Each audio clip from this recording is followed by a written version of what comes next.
C'est celui de Genèse, chapitre 1er, le verset 3e. Dieu dit que la lumière soit et la lumière fut. Moi je dis, j'aime le dire en hébreu, c'est mieux. Vayomer Elohim Yehi Or Vayehi Or. Et l'assemblée dit 3 fois un bon amen. Amen, amen, amen. Nous pouvons reprendre nos sièges. Mais tout en vous remettant, vous pouvez saluer votre voisin de gauche, de droite. Vous le bénissez au travers de ce bien-aimé, cette bien-aimée-là. Je suis en train de vous saluer. Que la lumière soit est notre thématique dans ces grands rangs. Établir la lumière comme première étape vers l'ordre et la vie dans la création.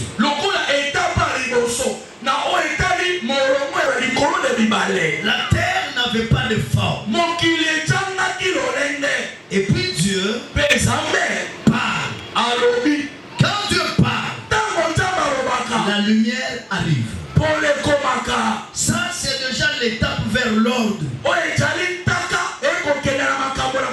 Là où il n'y a pas de lumière, c'est la confusion. Vous savez, dans la lumière, vous fuyez dans la nuit sans qu'il ne sache pourquoi il fuit.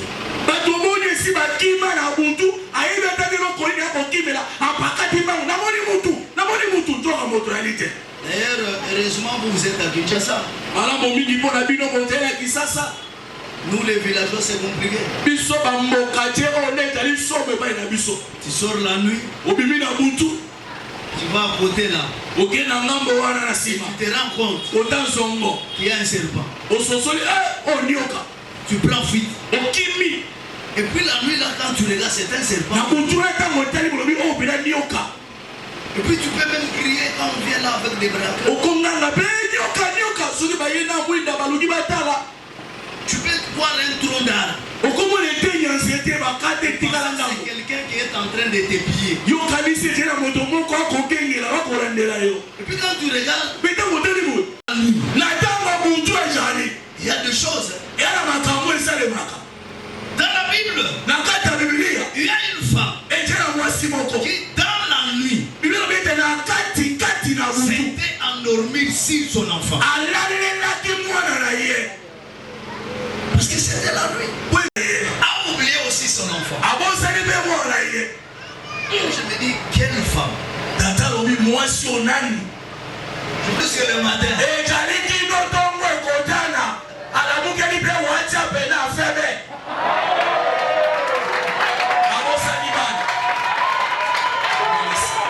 mais normalement nous, elles étaient de femmes terribles. Mais moi je me dis, quelle est cette femme qui a un bébé qui s'endort jusqu'au matin?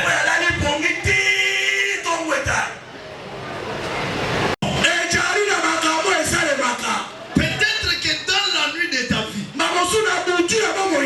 il y a eu des choses qu'on t'a fait. Mais quand tu t'es réveillé, tu te rends compte que ton enfant a été pris. Ton enfant a été changé. Il y a une bonne nouvelle pour toi. Il y a une bonne nouvelle pour toi. Quelle que soit la longueur de la nuit, il y a la lumière qui fond à l'horizon. Et lorsque la lumière est là, les choses commencent à se faire voir clairement, distinctement.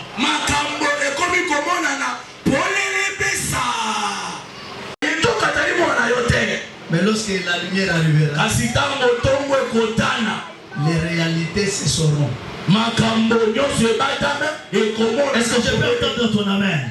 En fait, j'étais en train de dire création de la lumière est une étape vers l'ordre. Quand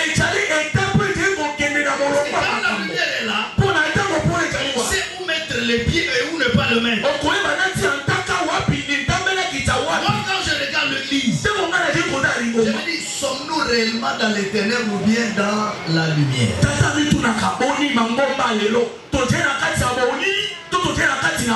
la lumière annonce l'ordre. La lumière annonce la vie.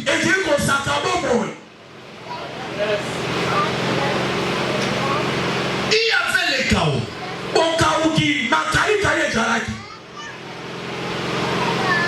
Il y avait de ténèbres. Mais la lumière, c'est le premier acte de mise en œuvre primordial. La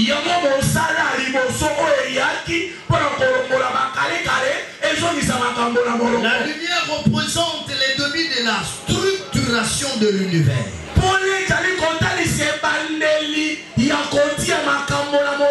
Dieu appelle la lumière pour changer les donnes, pour donner de la forme, pour structurer, pour organiser. Oh, j'ai dit merci au Seigneur. La deuxième chose, la lumière c'est pour la distinction. C'est son.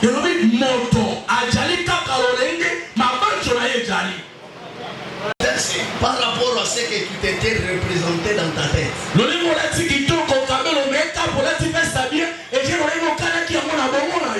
L'homme est-elle se penser son. C'est pourquoi depuis le vendredi, je t'ai dit, fais très attention avec la parole. Dieu dit à Ézéchiel, comme tu as dit, moi je sais. Moi maintenant je te laisse jouer. Tu peux toi créer le monde éternel. Vous revivrez. Vous recevrez de la chair. Les nerfs pousseront. Et vous serez revêtus de la peau. La Bible souligne. Comme j'ai prophétisé. Prophétiser veut dire parler de la part de Dieu. Comme j'ai parlé de la part de Dieu, il y a un mouvement. Ce matin, il y aura un mouvement. Le mouvement que la lumière va amener dans la vie. Car il y a la parole qui est relâchée. Il y a des choses qui commencent. J'ai pris mon Dieu. Et comme tu es venu ce matin, un mouvement commence. Un mouvement dans ta santé. Un mouvement dans ta famille. Un mouvement dans tes affaires. Pour que là où il y avait la mort, que le mouvement de la vie commence. Que le mouvement qui fait pousser. Qui fait que ceux qui étaient au loin, ceux qui manquaient de la forme, commencent à recevoir de la forme. Ce matin, je prie que le Dieu du ciel te donne de la forme. Est-ce que je peux entendre ton amen? Et quand il a prophétisé, vous savez le constat? Partir des ossements desséchés à une grande armée. Quand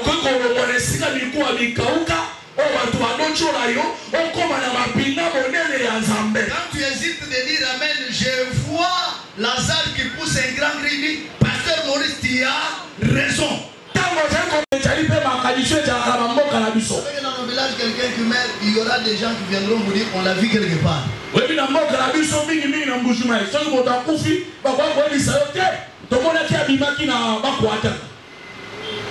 Avez-vous déjà entendu des choses comme ça? Les gens vous disent, les grandes personnes qui sont là. Non,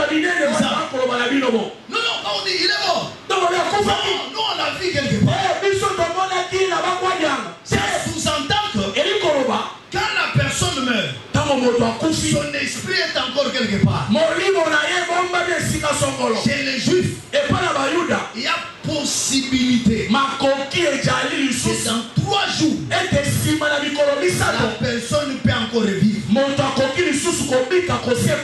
Mais si ça dépasse 3 jours, oubliez. Où les autres ne le croyaient pas. Ils pensaient que c'était un homme ordinaire. Même Marthe et Marie. On dit mais Jésus qui mange chez nous. C'est pas parce que ton Dieu ne réagit pas qu'il n'agit pas. Même son silence est un langage. Ce que j'aime avec mon Dieu, des informations. Lorsqu'il est saisi d'un problème, tout ce qui arrive en retard. Ça devient le problème de Jésus. La deuxième chose. Amen. Amen. La deuxième chose. Mon Dieu n'agit ni en tard ni avant l'heure. Tant de Dieu est là. Il agit. Alors ne presse pas Dieu. Laisse-lui faire des choses. Jésus savait. Ressusciter quelqu'un de la mort. Guérir quelqu'un d'une fièvre. Donc il y a trop d'impact quand un mort ressuscite. Parce que Marthe et Marie arrivent. Ils disent maître, si Théis était présent, Lazare ne mourrait pas. Comme pour dire, tu viens pendant qu'on n'a pas besoin de toi. Tu arrives en retard. Jésus leur dit, je suis la vie. Je suis la résurrection. Quand Jésus dit je suis, là où il n'y a rien, les choses peuvent se faire voir. Je rentre un peu. Quand on dit que la lumière soit, ça c'est la création dans un système qu'on appelle les ex nihilo.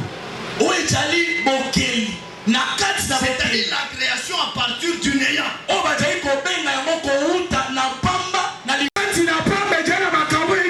Je prophétise sur ta vie ce matin. Là où il n'y avait rien que les choses apparaissent dans ta vie. Là où il n'y avait pas l'argent, tu auras l'argent. Là où il n'y avait pas de diplôme, tu auras des diplômes. Là où tu n'avais pas de force, il y aura des forces. Peut-être tu me dis, mon ami, tu te connectes à cette connexion et la grâce est devant nous. Quand Jésus débarque, il dit je suis la vie. C'est-à-dire, là où il n'y a rien, les choses peuvent arriver. La vie peut commencer parce que je suis la vie. Et je suis aussi la résurrection. La question. Alelaki Lazare, Alelaki Marthe, la Marie, ou bien Alelaki incrédulité là-bas. Tu vas répondre à la maison. Mais le verset le plus court. Jésus pleura. Mais moi, si ça ne dépendait que moi, Jésus a pleuré le niveau de l'incrédulité. Tel que nous sommes là, trompés. Croyez même ce matin que Jésus, qui a dit que la lumière soit, et la vie est la résurrection. Tellement tu vis dans un chaos. Pasteur balobaka boye po bala moisakati na biso balobaka. Mais est-ce que mutu lokola na niveau na komi na makambo? Est-ce que ezalaki sembo bongo te mais nazote ya biso wete? Soki nzamba Bible azalaka un aventurier, je ne serai pas et je ne me contenterai jamais d'être appelé serviteur. Natali nakabenga mape mosela nzambe te. Mais quand je vois les choses qu'il fait, il continue à le faire. C'est que je te dis ce matin, si tu as la foi, ta foi va t'amener quelque part. Lorsque la parole est relâchée,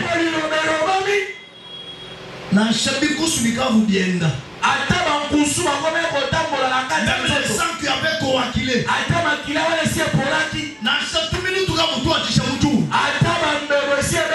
parce que Jésus a parlé. Écoutez, Jésus c'est un Dieu qui confond la science. Ce matin, quel que soit ce que les médecins t'ont dit, c'est un Dieu qui sait défier les choses. Il a la possibilité de te créer un nouveau cœur, un nouveau foie. Il va te donner de nouveaux reins. Là où on t'avait dit, les reins sont mioués. Là où on t'avait dit, ça ne fonctionne pas. Ce matin, ici et maintenant, tu peux encore recevoir la vie au nom de Jésus. Et c'est qui était bloqué, bouché. C'est qui connaissait la mort.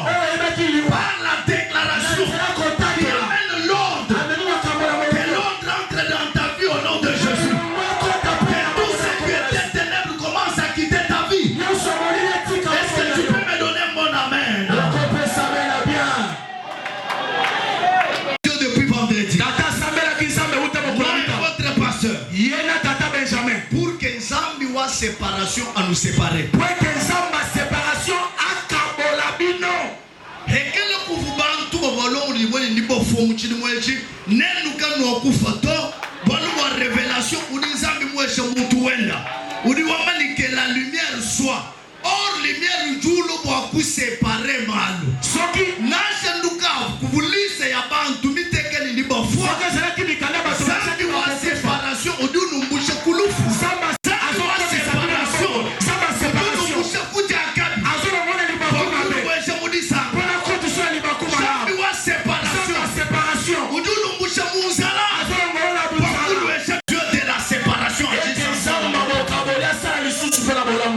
troisième chose, quatrième et cinquième.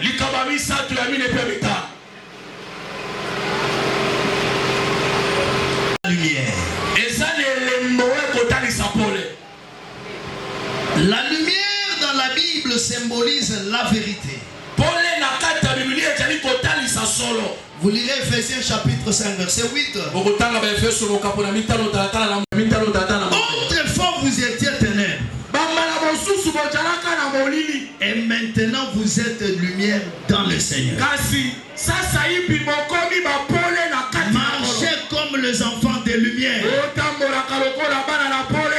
Car le fruit de la lumière consiste en toutes sortes de bonté, de justice et de vérité.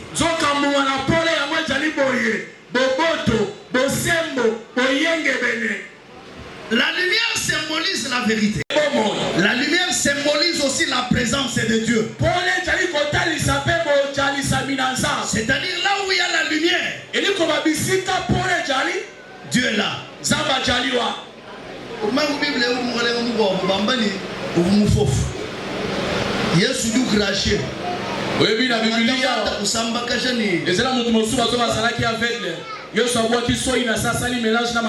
Il a pris cette boue appliquée sur les yeux de l'aveugle. Après il dit à l'aveugle, va te laver. Quelqu'un qui est aveugle, tu le rends encore plus aveugle. Tu lui dis va te laver. Mais écoutez, si tu n'es pas dans la lumière, tu ne comprendras pas. Parce que petit monde, tu n'as pas mes papas.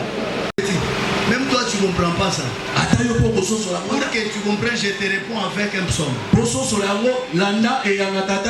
119, ma parole est une lampe devant ton sentier, une lumière qui luit sur ta voie. C'est-à-dire, depuis que Jésus a parlé dans la Bible, il n'avait pas besoin que quelqu'un puisse le dire. C'est comme dans Genèse 12.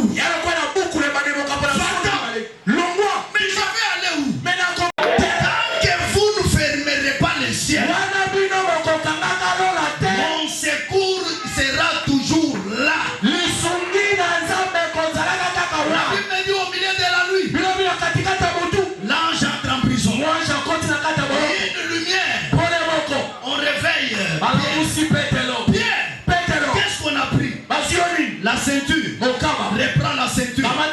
On a pris quoi? Les sandales. Reprends les sandales. Les manteaux. Reprends le manteau. C'est ce que j'aime. Quand Dieu agit, ma louange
ni agir en droite de position ou à 2 ou 3 témoins.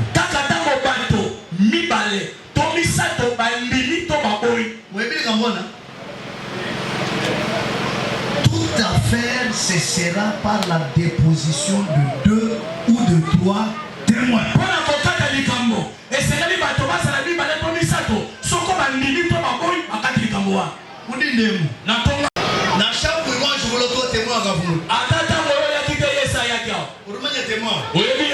Que la lumière soit. Et la lumière vit. J'étais du vendredi. Lumière à qui moi dit, qui moi la lumière c'est Jésus. C'est le premier grand témoin sur ta vie.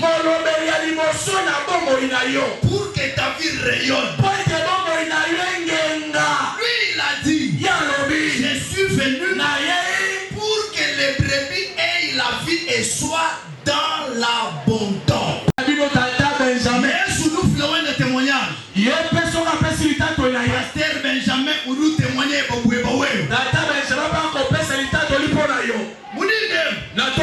le troisième témoin. Chimanga Maurice. C'est que tout le monde se voit mêler. Waka webo webo.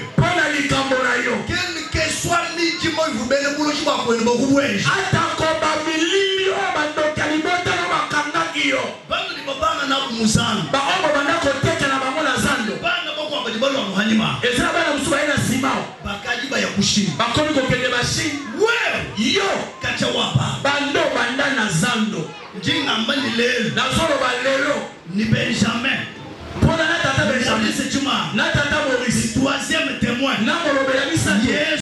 Zoro ba pona ni kambola yo. Mushikalelo. Efosi la lelo. Après Chibi Chashi. Écoutez la Chibi kukamula. Efofo mama. Chibi cha Dubai. Écoutez Dubai. Chibi kamuka. Efofo mama. Chibi cha Turquie. Porta Chibi kamuka. Efofo mama. Chibi cha Putu. Porta Chibi kamuka. Soko walumwe. Etalio. Wao bita soko ni bidan bikutaki. Etalio kaka. Chini memu masi. Onga na yecha memu. Etengai. Iye. Na tata Benjamin. Iye voyager. Pas tu peux aussi voyager.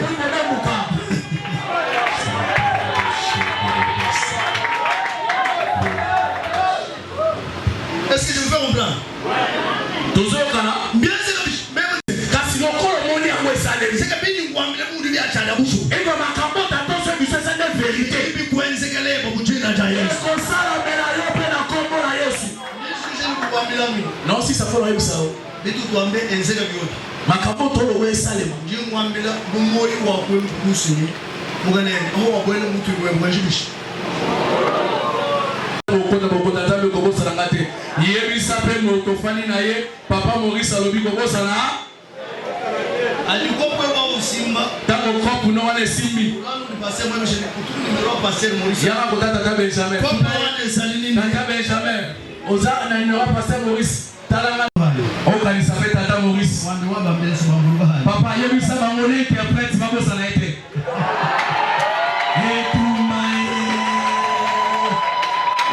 Yes, Lord. Alléluia. Amen.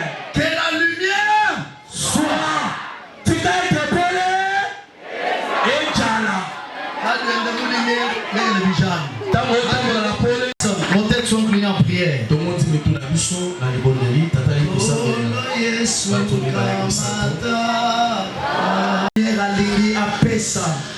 Ordre. Appelle sa forme la vie. Bien-aimé, comme il constate par rapport au nombre et bambou au sein de l'église.